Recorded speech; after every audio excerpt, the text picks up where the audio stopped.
السلام علیکم، اللہم صلی علی محمد وعلی آل محمد۔ آج دوستو جس ٹاپک جس بیماری کے بارے میں ہم ڈسکس کرنے والے ہیں وہ ہے یوٹرین فائبرائڈز یعنی رحم کی رسولیاں یا رسولی۔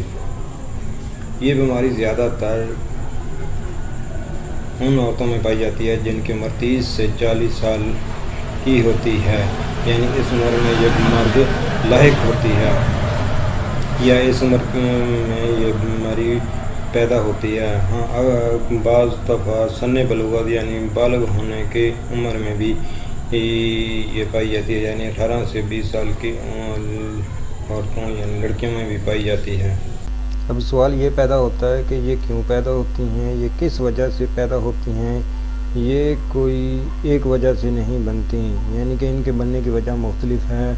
یہ ہو سکتا ہے کہ بعض دفعہ وراثتی طور پر بھی ملتی ہیں، یعنی کہ پہلے والدہ کو یا سسٹر کو یا خاندان میں ایسی ہسٹری پائی جائے کہ اکثر عورتوں کو ہوتی ہوں تو یہ اس وجہ سے بھی پائی جاتی ہیں، یا مختلف اس سے آگے جا کے ہمیں یہ معلوم ہوتا ہے یہ کیس ہمیں زیادہ تر ان عورتوں میں بھی ملتے ہیں جن کے پاس شادی کے بعد کافی عرصہ تک اولاد نہیں ہوتی، تو وہ پریگننسی کے لیے مختلف ادویات استعمال کرتی ہیں۔ یہ ادویات رحم یعنی یوٹرس پر خاص اثر انداز ہوتی ہیں اور جس کی وجہ سے ان کے یوٹرس کے سموتھ سیل ایک خاص سمت میں بڑھنا شروع ہو جاتے ہیں اور مختلف شیپ بنا لیتے ہیں، اور یہ بعض ٹائم رسولی یا رسولیوں کی صورت میں تبدیل ہو جاتے ہیں۔ یہ اکثر ان میڈیسن کی وجہ سے ہوتا ہے جو کہ پریگننسی کے لیے استعمال کی جاتی ہیں۔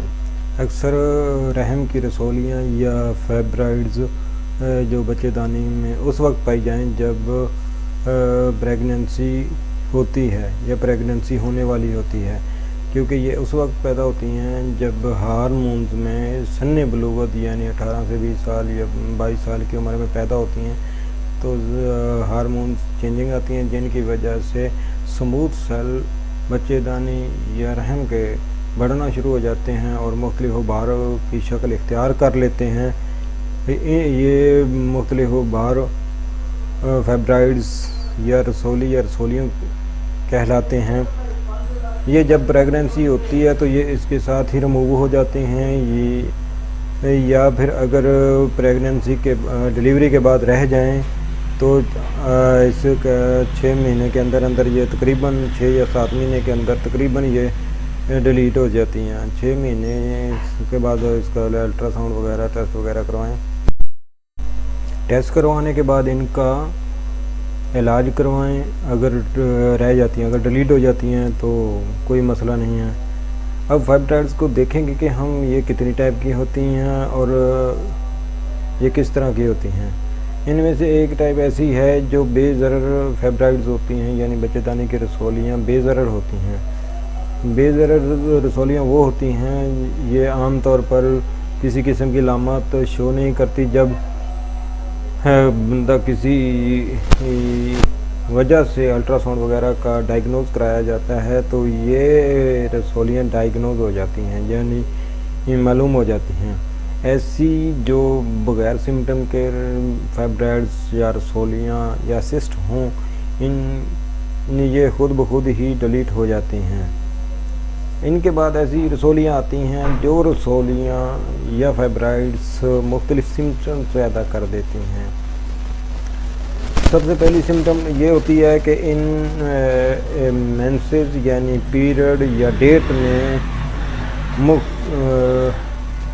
سب سے پہلی علامات یہ پیدا ہوتی ہے کہ پیریڈ مینسز یا ڈیٹ میں بے اعتدالی آ جاتی ہے، یعنی یہاں سے 5 سے 7 دن کے درمیان کی ڈیٹ ہوتی ہے، اس کے درمیان اس کا پیریڈ لمبا ہو جاتا ہے اور بلیڈنگ تیز ہونا شروع ہو جاتی ہے۔ بعض اوقات تو یہ لوتھڑوں کی شکل میں ہوتی ہے، یعنی سپاٹ یا کلاٹ کی صورت میں ہوتی ہے، یعنی بہت زیادہ جمع ہوا خون آنا شروع ہو جاتا ہے۔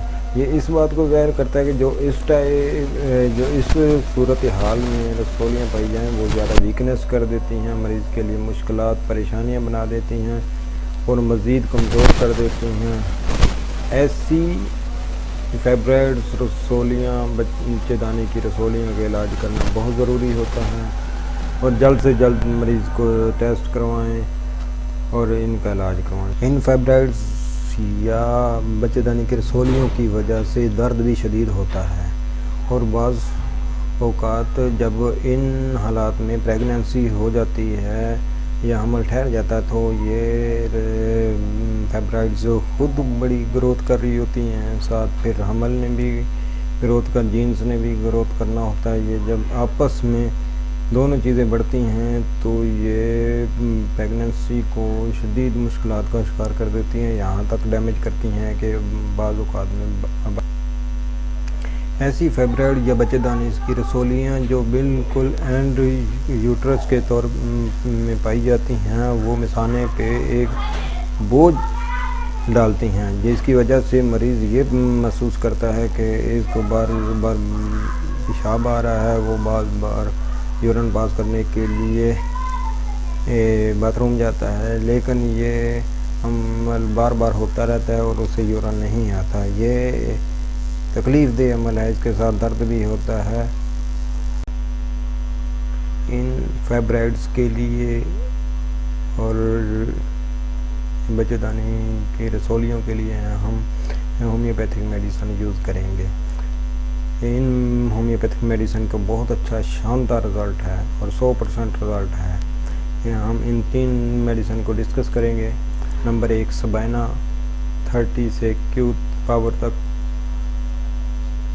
تھلاسپی برسا Q سے 30 پاور تک، اور اس کے ساتھ ٹریلیم پینڈولم Q سے 30 تک استعمال کریں۔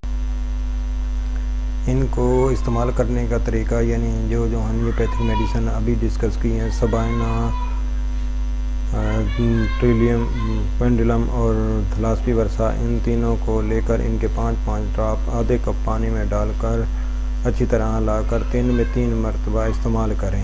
انشاءاللہ ان سے درد بھی ختم ہوگا اور جو فائبرائڈز یا بچے دانی کی رسولیاں وہ بھی ڈیلیٹ ہو جائیں گی، اور اس کے ساتھ ساتھ جو بلیڈنگ ہو رہی ہے وہ بھی 1-2 دن میں بہت حد تک کنٹرول ہو جائے گا، ٹھیک ہو جائے گی۔ اور اس کے ساتھ ان میڈیسن کا بہترین افیکٹ یہ ہے کہ یہ اگر پریگننسی نہیں ہو رہی تو یہ پریگننسی یا حمل ٹھہرنے میں بھی 100% مدد کرتی ہیں۔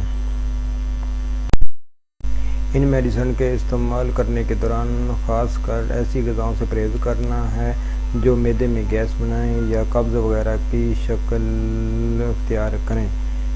ایسی غذائیں کھائیں جن سے معدہ فریش ہو، تازہ ہو، یعنی کہ سادہ غذائیں استعمال کریں، اور بھنے ہوئے سالن، تلی ہوئی چیزیں کا کم سے کم استعمال کریں۔ انشاءاللہ ہم اگلی ویڈیو میں لیں گے۔ اگلی ویڈیو تک اجازت دیجیے۔ اوکے، اللہ حافظ، السلام علیکم۔